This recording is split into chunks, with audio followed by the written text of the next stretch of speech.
Now we will study treatment of tuberculosis.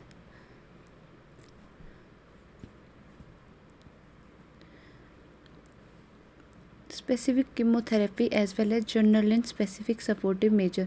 Chemotherapy के under हम सबसे पहले एंटी ट्यूबरकुलर ड्रग्स पढ़ेंगे. आइडियल एंटी ट्यूबरकुलर ड्रग कैसी होनी चाहिए? बैक्टीरिसिडाल, बैक्टीरिया को किल करे, effective against intracellular as well as extra cellular bacilli. जो माइकोबैक्टीरियम जो लंग के एल्वुलस के सेल के अंदर और सेल के बाहर दोनों जगह होते हैं, तो ऐसी एंटी ट्यूबरकुलर ड्रग होनी चाहिए जो इंट्रासेलुलर और एक्स्ट्रा सेलुलर दोनों जगह एक्ट कर सके. Able to eliminate rapid multiplying as well as dormant bacilli, मतलब जो रैपिड और डॉर्मेंट दोनों टाइप के वेसिलाई पे एक्ट करे. Able to reach site of action in effective concentration, free from problem of drug resistance. First line drugs are isoniazid, rifampicin. इस rifampicin there is typing mistake, ethambutol, pyrazinamide and streptomycin. Second line drugs are thiacetazone, pyramino salicylic acid, ethinomide, cycloserine, amikacin.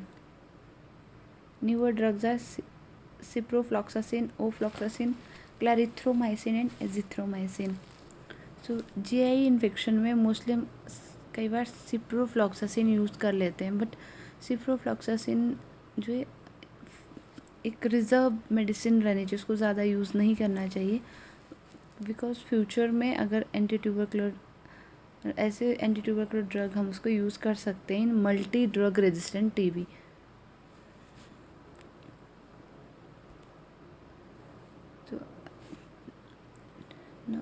We will study drug, mode of action, site of action, its own types of bacteria, drug doses, side effects of different type of this anti-tubercular drugs.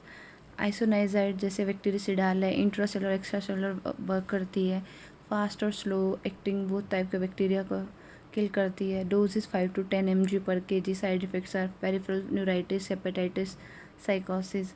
Same is rifampicin, bactericidal सिर्फ ethambutol bacteriostatic है, बाकी सारे bactericidal है.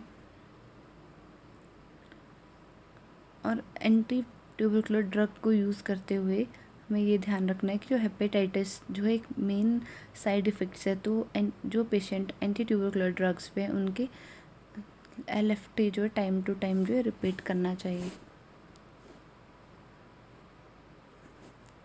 ये सारा table इसकी doses, side effects आपको याद करना है. जो नंबर ऑफ़ ड्रग्स जो एंटी ट्यूबरकुलर रेजीम है उसमें मल्टी ड्रग्स क्यों हैं? इसका आंसर ये कि number of drugs and duration of therapy depends on site, type and severity of legion. Multi drug therapy क्यों इंपॉर्टेंट है? क्योंकि टीबी वेसिलाई आर प्रेजेंट, कुछ इंट्रासेलुलर है, कुछ एक्स्ट्रा सेलुलर है.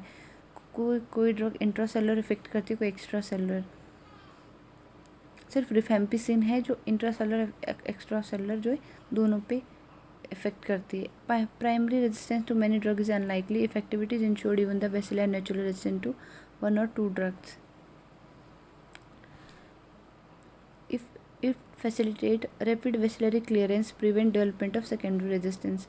एक तो कि इंट्रासेलुलर एक्स्ट्रा सेलुलर दोनों को किल करना चाहिए, और अगर एक या दो मेडिसिन के अगेंस्ट रेजिस्टेंस है भी तो मल्टी ड्रग थेरेपी उस रेजिस्टेंट को ओवरकम कर लेती है.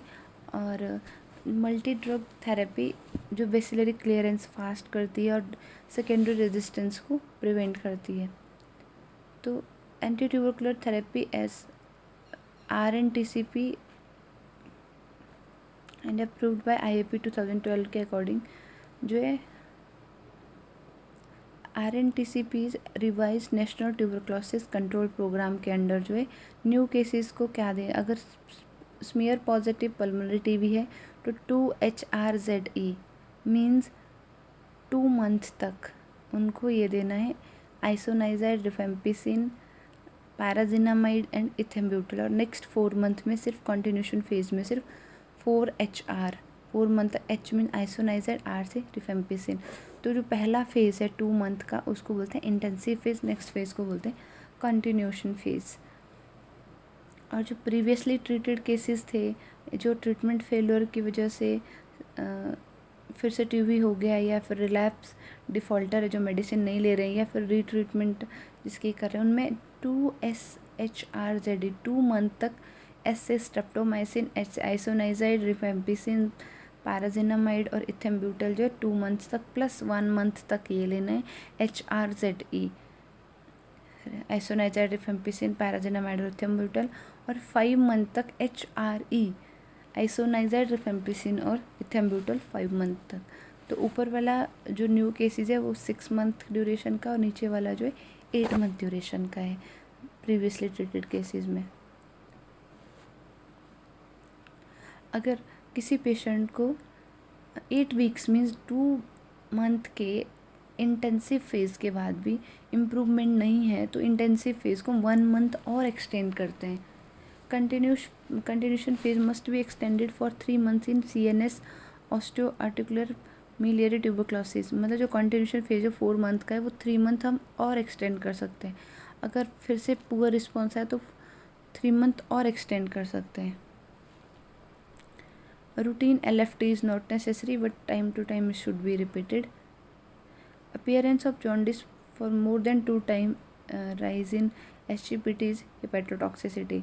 मतलब अगर जॉन्डिस हो और ग्रेटर देन 2 टाइम, जितनी नॉर्मल वैल्यू SGPT की उससे 2 टाइम ज़्यादा SGPT बढ़े तो मतलब हेपेटोटॉक्सिसिटी प्रूव हो चुका है पेशेंट में। तो ऑल तीनों की तीनों हेपेटोटॉक्सिक ड्रग जैसे HRZ तीनों स्टॉप कर देने अगर पेशेंट में हेपेटोटॉक्सिसिटी के सिम्टम आए। फिर पीरियोडिक मॉनिटरिंग ऑफ LFT करना है, और जब SGPT की वैल्यू नॉर्मल आए उसके बाद आइसोनाइजाइड स्टार्ट करना है, फिर 1 वीक बाद पायराजिनामाइड स्टार्ट करना है। ऐसे 1 वीक के गैप पे एक एक मेडिसिन जो स्टार्ट करते जाना है। सपोर्टेड ट्रीटमेंट में क्या एडिक्वेट न्यूट्रिशन है, symptomatic relief, regular follow up. Role of steroid सिर्फ सेलेक्टेड केसेस में हेल्पफुल है। वो इन्फ्लेमेशन को कम करते हैं, एक्सुडेट को रिड्यूस करते हैं। मतलब इन्फ्लेमेशन कम होगा तो एक्सुडेट ऑब्वियसली कम होगा। इंट्रासेलुलर पेनिट्रेशन ऑफ ड्रग को बढ़ाता है। प्रेडनिसोलोन किस डोज में दिया जाता है 2 mg/kg for 6 to 8 weeks in अगर न्यूरो ट्यूबरक्लोसिस है, मिलियरी ट्यूबरक्लोसिस है, एक्सटेंसिव एंडोब्रोंकियल ट्यूबरक्लोसिस है, या प्लूरल इफ्यूजन है, या जेनेटो यूरिनरी ट्यूबरक्लोसिस है। सर्जरी सिर्फ कंप्लीशन ऑफ ATT के बाद कुछ पेशेंट में किया जाता है रेजिड्यूल रीजन को रिमूव करने के लिए। एग्जांपल अगर लिम्फेडिनाइटिस है या सेगमेंटल और लोअर रीजन है, एक्स्ट्रा पल्मोनरी ट्यूबरक्लोसिस है, ऐसे केसेस में सर्जरी भी इंडिकेटेड है। ड्रग रेजिस्टेंट ट्यूबरक्लोसिस अभी पीडियाट्रिक केसेस में क्या होने लगा, जो एडल्ट हाउस होल्ड कॉन्टैक्ट है, मतलब किसी बच्चे के घर पे कोई एडल्ट स्पूटम पॉजिटिव केस है, वो डिफ़ॉल्टर है, वो मेडिसिन नहीं ले रहा है प्रॉपरली, तो उसको मल्टी ड्रग उसको रेजिस्टेंस हो जाता है। तो मल्टी ड्रग रेजिस्टेंस TB जो हाउस होल्ड कॉन्टैक्ट को हो जाते हैं। फिर वो जब कफिंग करता है तो बच्चे के अंदर जो माइकोबैक्टीरियम चला जाता है, जिसको बच्चे को जो TB हो जाता है वो already multi drug resistant TB develop हो जाता है बच्चे को। तो उसकी मैनेजमेंट कैसे करना है। सिंगल ड्रग रेजिस्टेंस का क्या मतलब है, सिर्फ वो आइसोनाइजाइड के लिए रेजिस्टेंट है। मल्टी ड्रग रेजिस्टेंट का मतलब आइसोनाइजाइड और रिफेम्पिसिन दोनों के लिए। एक्सटेंसिवली ड्रग रेजिस्टेंट का मतलब वो आइसोनाइजाइड, रिफेम्पिसिन, फ्लोरोक्विनोलोल्स और कैनामाइसिन एक्सेट्रा सबके लिए रेजिस्टेंट है। एक्सट्रीमली ड्रग रेजिस्टेंट का मतलब है resistance to all non antitubercular drugs. इसकी टियोलॉजी क्या है, वो इरेशनल और इरेगुलर ट्रीटमेंट। जो एडल्ट केसेस हैं वो रेगुलर ट्रीटमेंट नहीं ले रहे हैं। Classification primary resistance initial infection with resistant pathogen. Primary MDR is rare in children, मतलब बच्चों में direct multi drug resistant TB होने के चांसेस बहुत कम होते हैं। सेकेंडरी रेजिस्टेंस होते हैं, बच्चों में ज़्यादा होते हैं। सेकेंडरी रेजिस्टेंस जो है लेस कॉमन इन चिल्ड्रन है क्योंकि बेसिलरी लोड लो है। एक्सटेंसिवली ड्रग रेजिस्टेंट चिल्ड्रन जो है एक्सटेंसिवली ड्रग रेजिस्टेंट TB जो बच्चों में रेयर है। प्राइमरी रेजिस्टेंसिव कुछ एक बच्चों में पाया जाता है। When to suspect drug resistant tuberculosis, बच्चों में मल्टी ड्रग रेजिस्टेंट टीबी है, वो कब सस्पेक्ट करना है? 12 वीक की थेरेपी के बाद भी क्लिनिकल रिस्पॉन्स अगर अनसेटिस्फैक्ट्री हो या फिर स्पूटम जो है फिर से पॉजिटिव हो, अगर ट्यूबरक्लोसिस की ट्रीटमेंट के 2 इयर्स के अंदर फिर से रिलैप्स हो जाए, अगर किसी पेशेंट ने 2 मंथ से ज़्यादा जो है मेडिसिन प्रॉपरली नहीं लिए, 2 मंथ से वो मेडिसिन को डिफ़ॉल्ट कर रहे हैं, कभी ले रहा है कभी नहीं ले रहा, तो ऐसे केसेस जो है मल्टी ड्रग रेजिस्टेंट ट्यूबरक्लोसिस में कन्वर्ट हो जाते हैं। How to confirm conventional drug sensitivity method और कल्चर। कन्वेंशनल ड्रग सेंसिटिविटी मेथड जो है मॉन्टक्स टेस्ट है,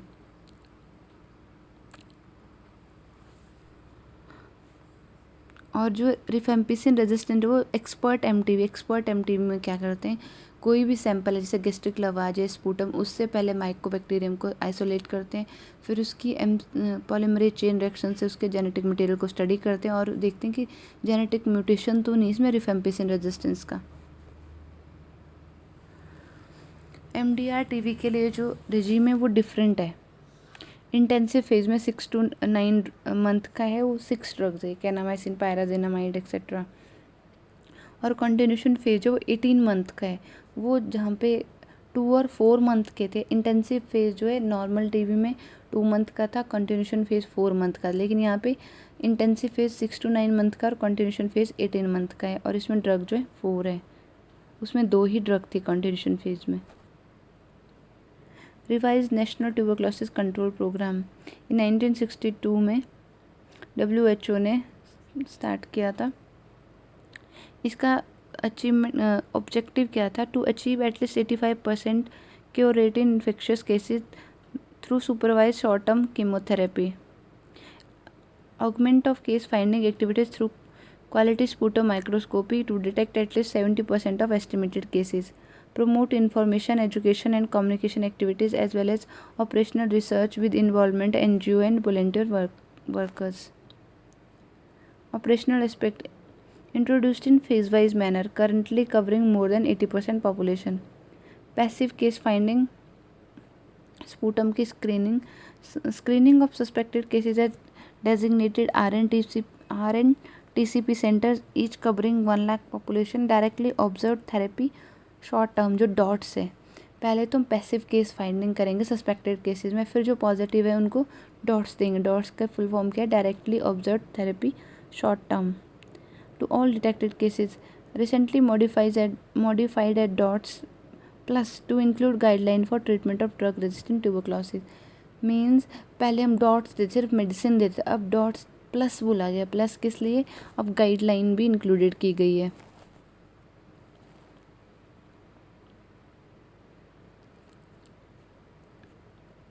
डॉट्स में पीडियाट्रिक केसेस कैसे हैं? 4 वेट बैंड है, 6 to 10 kg का एक बैंड, 11 to 17 kg का दूसरा बैंड, फिर 18 to 25 kg, फिर 26 to 30 kg। 2 जेनरिक बॉक्सेस आते हैं, येलो कलर का बॉक्स, एक ऑरेंज कलर का। येलो वाला लोअर स्ट्रेंथ का है, ऑरेंज वाला हायर स्ट्रेंथ का है। तो येलो वाले की जो स्ट्रेंथ है वो ऑरेंज से हाफ है, जैसे येलो में रिफेम्पिसिन 75 है तो ऑरेंज में 150। वैसे ही सारी मेडिसिन जो है येलो स्ट्रिप में हाफ डोज में, ऑरेंज में डबल डोजेज में। तो पीडियाट्रिक केसेस में 24 इंटेंसिव फेज के 24 ब्लिस्टर्स आते हैं, ईच ब्लिस्टर 1 डे, एक दिन का एक ब्लिस्टर। तो एक दिन में एक ब्लिस्टर देना है और वीकली 3 बार मेडिसिन लेना है। तो 24 जो ब्लिस्टर्स हैं वो अगर एक वीक में 3 लेंगे तो ये 8 वीक्स की ट्रीटमेंट है। मतलब 24 ब्लिस्टर्स हमने 8 वीक्स में लेने, तो पर वीक जो है 3 ब्लिस्टर आते हैं। एक ब्लिस्टर मीन्स एक बॉक्स। तो 6 to 10 kg का एक येलो बॉक्स देना है, 11 to 7 kg को एक ऑरेंज बॉक्स, 18 to 25 kg का एक ऑरेंज बॉक्स और एक येलो बॉक्स, 26 to 30 kg का 2 ऑरेंज बॉक्स। कंटिन्यूशन फेज के लिए 18 ब्लिस्टर आते हैं और एक ब्लिस्टर जो है 1 वीक का है। इंटेंसिव फेज़ में 24 ब्लिस्टर्स थे और उनको एक ब्लिस्टर को एक दिन में ख़त्म करना था और हफ्ते में 3 दिन जो है मेडिसिन लेनी थी, मतलब एक दिन छोड़ के एक ब्लिस्टर लेना है। और जो कंटिन्यूशन फेज़ है उसमें 18 ब्लिस्टर आएंगे। इसमें जो एक ब्लिस्टर है वो एक वीक का था, वहाँ एक ब्लिस्टर एक दिन का था, यहाँ पे एक ब्लिस्टर एक वीक का है। और उसमें एक ब्लिस्टर में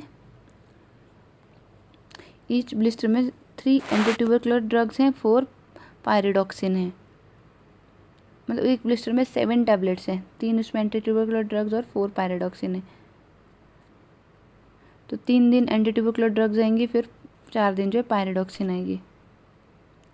congenital tuberculosis, congenital cases are not uncommon in India. Female sterility जो है due to genito urinary tuberculosis prevents many cases.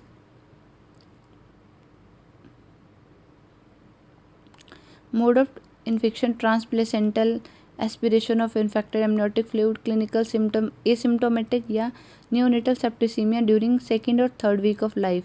Neonatal septicaemia fever है, रेस्पिरेटरी डिस्ट्रेस, हिपेटोस्प्लेनोमेगाली, लिम्फेडिनोपैथी और मेनिंजाइटिस। डायग्नोसिस कैसे, maternal history of tuberculosis, placental examination of tubercle, clinical suspicion, neonatal का chest x ray या फिर demonstration of AFV from gastric aspirate और bronchial lavage. Tuberculin test negative at birth, मतलब Mantoux test वो birth पे negative होगा और 2 to 3 वीक्स में पॉजिटिव होगा। मैनेजमेंट कैसे करना है, all babies born to tubercular mother should be breast fed and BCG vaccinated at birth.